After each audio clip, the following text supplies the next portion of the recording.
Thank you, everybody, for joining. My name is Katie Poser. I'm the outreach librarian for the NOAA Central Library, and I run our Wednesday trainings. But today we have our systems librarian, Jeff Ray, who's going to be talking primarily on our new OpenAthens single sign-on implementation. And so, Jeff, I'm looking at the clock, and I think it's just about 2 after, so I'm going to let you begin the training. All right. Hello, everybody. As Katie mentioned, this is, and as the big text says, this is training on NOAA's new authentication system for accessing the library's resources. It's OpenAthens, and I'll get started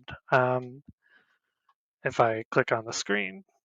So basically, what is OpenAthens? It is NOAA Library's new authentication tool, which allows you as a user to seamlessly access resources via NOAA single sign-on. So if you're familiar with clicking on to or signing into the NOAA staff directory or any other NOAA system through NOAA single sign-on, you'll be pretty familiar with the use process. And to be clear, this is available for any user with a NOAA.gov email address. And there's no real exceptions there, as our electronic resources are available in terms of licensing for NOAA users. And also importantly, and maybe some folks might be excited about, is that you do not have to be on a NOAA network or VPN to use OpenAthens. And this has been a consistent headache for using our IP access method in the past. Library resources also, I will say, can be accessed through OpenAthens on your personal devices on laptops. And I will throw out that there are a couple of facets. We do recommend that you ultimately use government equipment for the surest form of access. And mainly these facets are that with NOAA's recent rollout of authentication and YubiKey requirements, maybe not all folks on the call are experiencing this, but they can uh, they can throw out a few a number of variables that you could run into that may cause an impediment when using NOAA single sign-on. And when you're using personal devices, ultimately, NOAA IT cannot assist you with personal equipment troubleshooting when using NOAA single sign-on. It's your property, not NOAA's property. Um, Also, NOAA staff are limited in our abilities to troubleshoot when you're using your personal property or equipment. So basically, we could try to assist you and we're happy to help you out. But in the end, there's just, like I said, a lot of variables, and ultimately, we may not be able to help you out. And our primary audience for this is really folks with government equipment. I will mention, I do not have this slide here, is that right now we still do have IP access. So if you're familiar with that process for logging on when you visit a publisher's site, um, you still can get access, but eventually we are going to move fully over to Open Athens single sign on as the only form of access. Um, Next up, if you are a regular user, you may be already familiar with what resources we do provide to you. But just to give you a sample of what resources have been enabled with Open Athens, these are just some of the few journals, ebooks, and databases, and some of the big ones. For journals, we have Science Direct, we have a Freedom Collection package, and we have a large number of Wiley journals, as well as we have the major nature journals, Nature itself, Nature Climate Change, um, and those are all NOAA wide. And all these ebook packages, Overdrive, ProQuest eBook Central, Wiley Online ebook package we have. And that's, again, these are all NOAA wide, as well as the EBSCO Econ Lit and Agricola, um, and those ProQuest journals, including ASFA. Um, but I will show you more in this demo, which I'm going to go through three different, or a number, more than three uh, different ways to that you will encounter OpenAthens when accessing library resources. Um, so basically, not surprisingly, we're a library. We do have a library catalog. So what does actually OpenAthens look like when you're accessing our library catalog? Um, and for the reasons that OpenAthens, I'm going to use incognito mainly just to, because basically with OpenAthens, caching is involved, so you don't always have to hit that OpenAthens login screen once you do it, because the session is 8 hours. But I want to kind of hammer that home that this is the screen that you see, the login screen.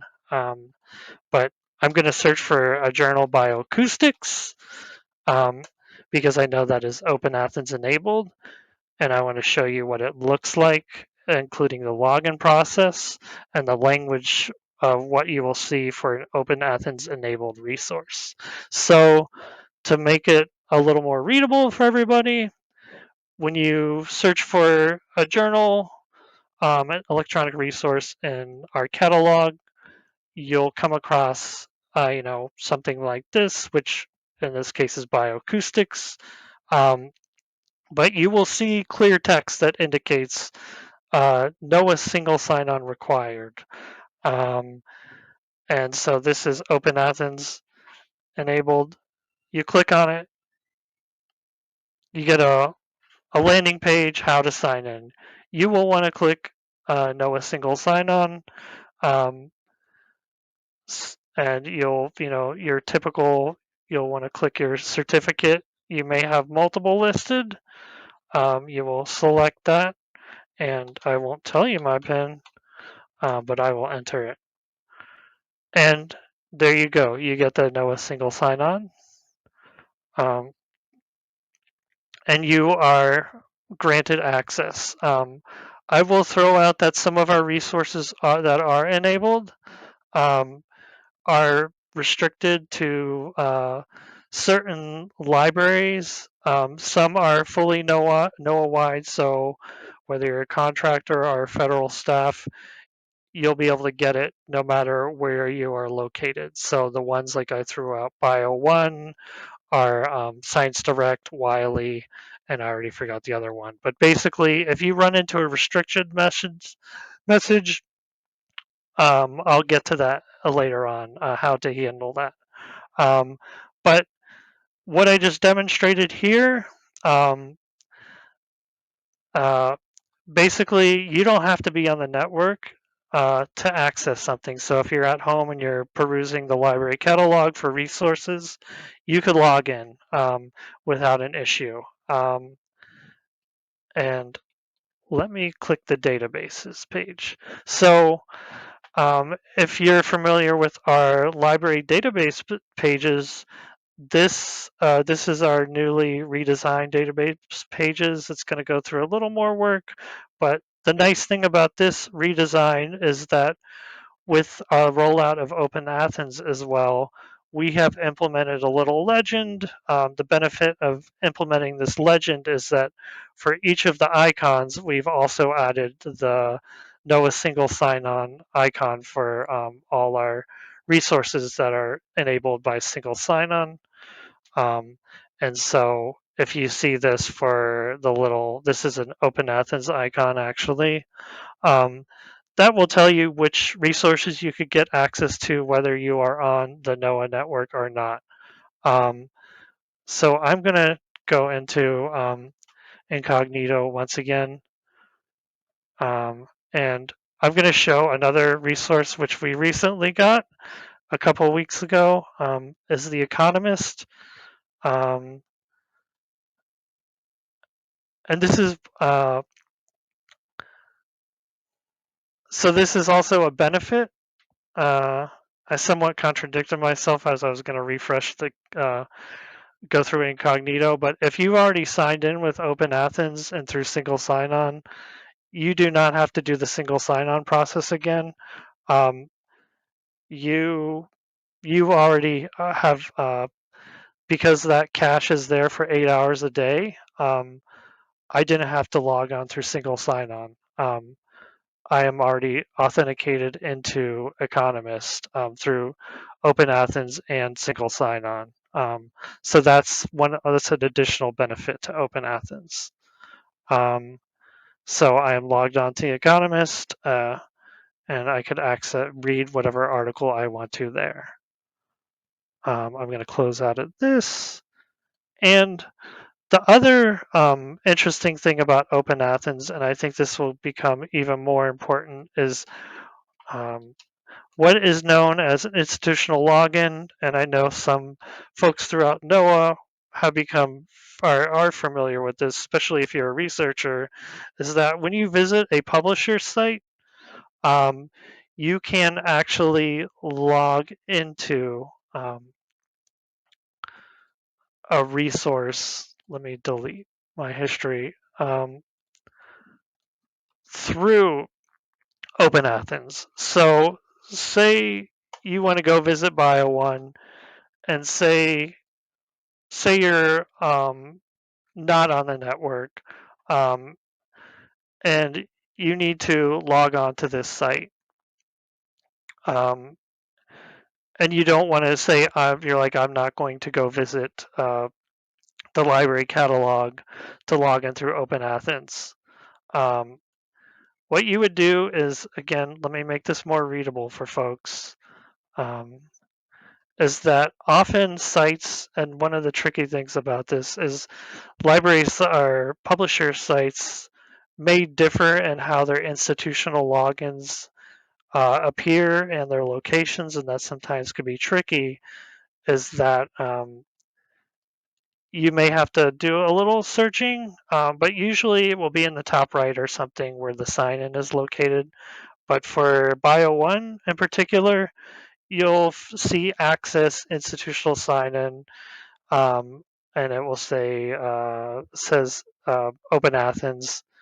I'll click on this, and for us, you'll always want to search NOAA Library, and our logo will appear here along with the text. And as I did delete my cache, click NOAA single sign-on, and we are authenticated again. As I'm on the network, I was already authenticated in first place because we still have IP authentication.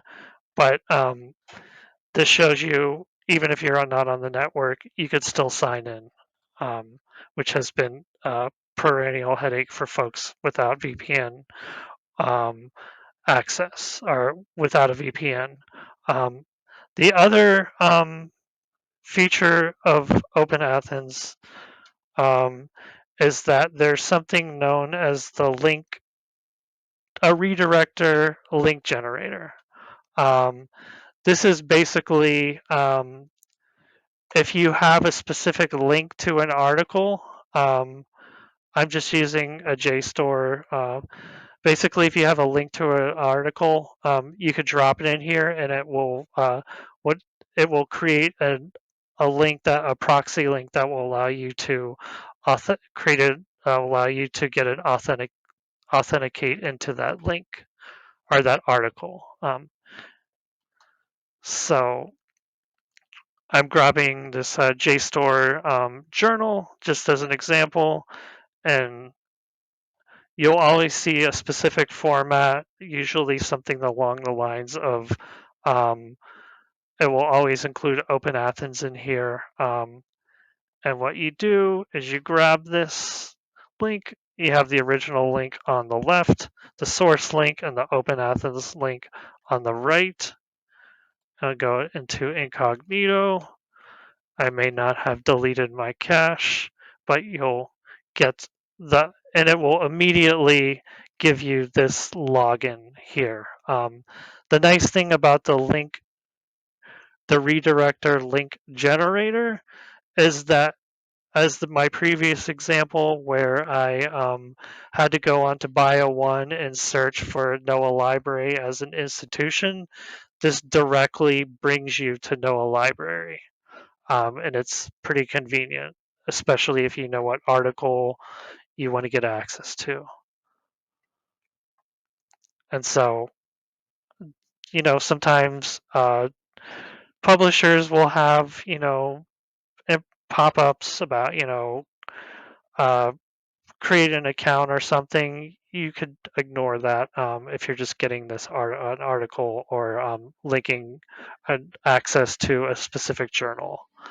Um, and I think that will become more important as the library switches over to completely using OpenAthens and not having IP access in the long run, um, because the focus with IP access is that it is very troublesome as NOAA IT, as NOAA's network generally switches IPs over time, and we have a lot of issues in terms of maintenance and managing those IPs. And folks often come to us and they can't get access. And it's generally a maintenance issue and a resource issue for the library folks, and an inconsistent access experience for users. Um, so to get back, to move on, for general trouble shooting issues, is these are the main ones. Um, is that with single sign-on, and this isn't necessarily an issue with OpenAthens, is that single sign-on generally, if you're encountering something about that you have an issue logging in, usually the first thing you want to do is reset your cache on your browser. It doesn't matter what browser it is. That's usually the first issue. And that will be usually what my response will be if you reach out to me or another library staff's response. Um, and that typically could be an issue because you may have a single sign-on, you click the wrong certificate, and that will cache that in your browser, and that will be there for maybe until you close your browser, or just for however long the session lasts with single sign-on. Um, and usually that works. And again, there's another typo there. So another one, I didn't mention this earlier, is that there you may get an Open Athens resource restriction message. Um, the library, the crappy thing about library resources, I say that as a librarian, is that on the back end, we try to abstract all this stuff away so the users don't have to deal with it. Is that, in short, licensing is, there are restrictions that not everything is NOAA wide. And so that's why you will get that message. So if you're not in Silver Spring and you try to click on a Silver Spring or a NOAA Central Library resource, may get something like that. And so basically, there's an email that will pop up whenever you get that message, and you'll just want to reach out to that email, and that email will be in the next slide. Or you can reach out to library.reference.noaa.gov and ask for an interlibrary loan request. Um, and then the next I should say, the next well-known issue is that if we have anybody that's watching this that is a commerce research library user, specifically, there's a lot of folks that are general counsel users. Um, they have their own instance of OpenAthens and they have their own accounts. And there's an overlap there between they're allowed to also use our OpenAthens instance as NOAA staff. It's recommended that you use a separate browser. Again, because this goes into this whole caching issue with different with the same session, so it's really just you should probably just use a separate browser without getting into the technical nitty gritty. I realize it may have sped through a lot of things and may have kind of blundered over a couple of things, but so I do have these two emails, general reference questions for library resource questions or even troubleshooting about OpenAthens. Email library.reference@noaa.gov. But if you are having specific troubleshooting questions about OpenAthens or single sign-on, please feel free to contact the email listed here, which is oar.ncl.systems@noaa.gov, and you will see that email directly if you encounter uh, certain error messages within the OpenAthens uh, sign-in process. So now I will open it up to the any questions or comments about this whole process or our new system. Thanks, Jeff. So we've had a few questions show up in the chat. There's also the Q&A panel for folks if they want to put it in there. Um, there was one question about the difference between the Department of Commerce's Open Athens and NOAA's. I answered very briefly in the chat that it was, Department of Commerce relies on a username that you created or they created. Sometimes it's your email, sometimes it's something else, and a password. And that is very limited to resources that Department of Commerce allows NOAA to use and allows everyone in Department of Commerce to use. And those are basically the legal databases, Westlaw and Lexis. There may be one or two others, but it's those two databases that I'm aware of. And NOAA's, the library in NOAA's Open Athens is going to be using predominantly single sign-on, your NOAA credentials, as Jeff was showing here, and it's going to allow you access to all of our resources, or almost all of them. There will always be a few that might not end up on our Open Athens. But Jeff, do you want to elaborate on that at all? No, no, yeah, that's a good point. Is that yeah? I think you did a good job there.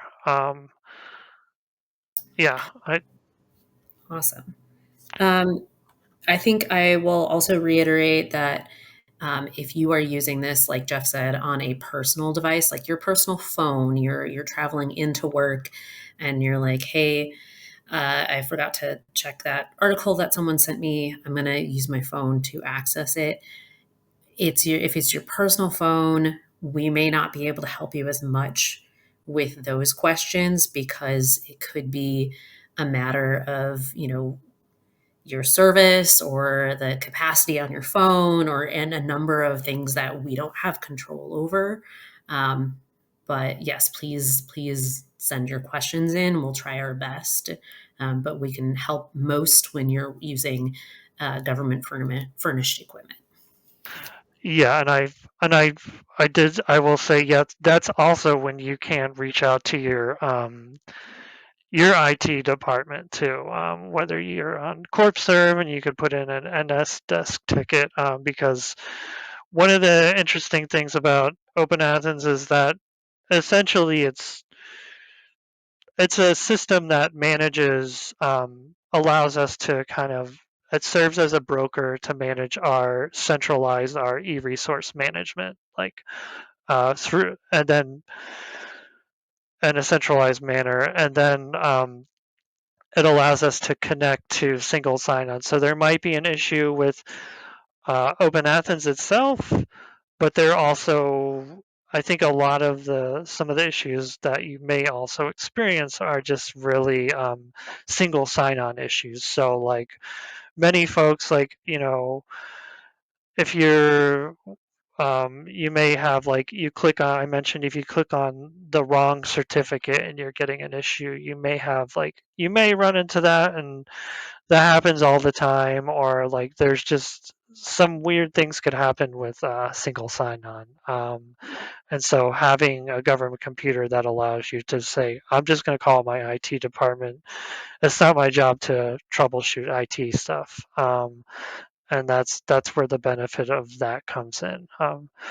It is nice to have a nice 27-inch screen on a personal computer, understandably, though.